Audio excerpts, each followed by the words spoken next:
up guys, it's CJ here, and today I'm going to do a little money making guide on grot worms.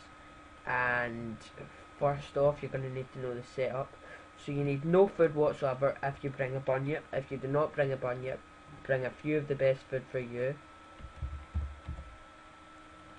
So even just that.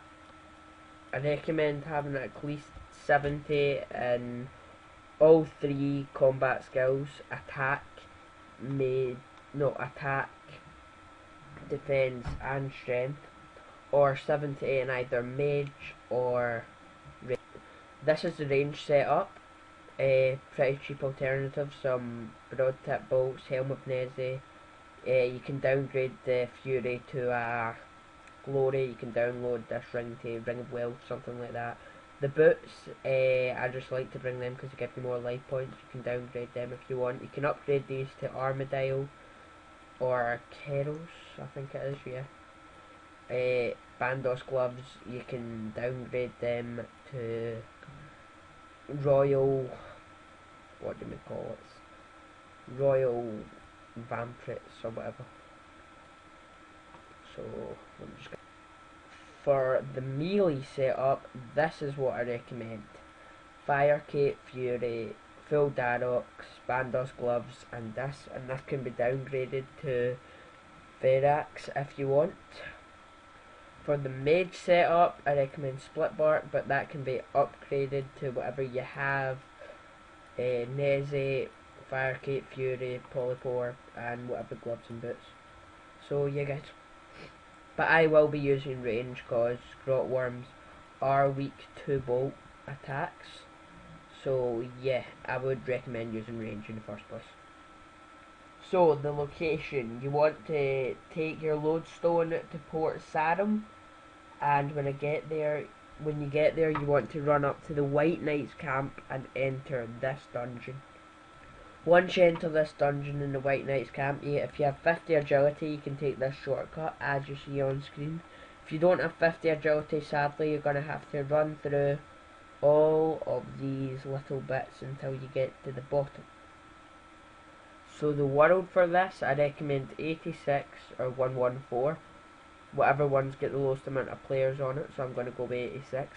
The reason I'm logging into 86 is because there'll be a ton less bots here. There'll still be bots, but there'll be less bots. See, here's a few grot worms. Alright, already. Here, there's a normal player. So basically, I don't like the EOC, you might. That's fine, that's what you think. You basically just want to use your abilities until you get your bar high enough. This is some alright XP. Until you get your bar high enough to use momentum. You get 5k per coin drop, in case you're wondering, which I'll show you once I get that.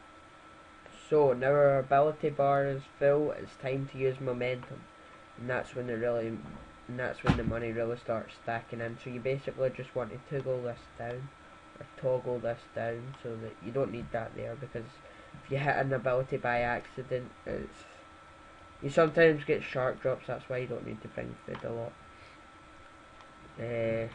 Most people don't take kills, but this guy's been a prick. But he's never going to get it.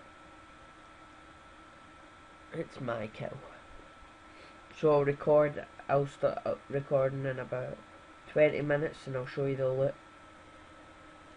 Alright guys, that's it been exactly 20 minutes. The reason I know this is because my momentum has ran out. No momentum here. As you can see, if I got it, this would be down here. So we're going to price check all the loot I got. I got 35k. I withdrew the money that I got, I counted it up and then withdrew it. So whoa.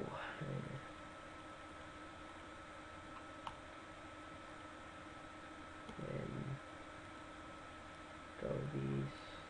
You get Saradom and Brutus, and then I just pick them up and put them together. So 180k in 20 minutes. So if we bring up the calculator, 180 times 6 equals, so 1 mil. You'd get 1 mil and 80k in an hour, and I think that's good.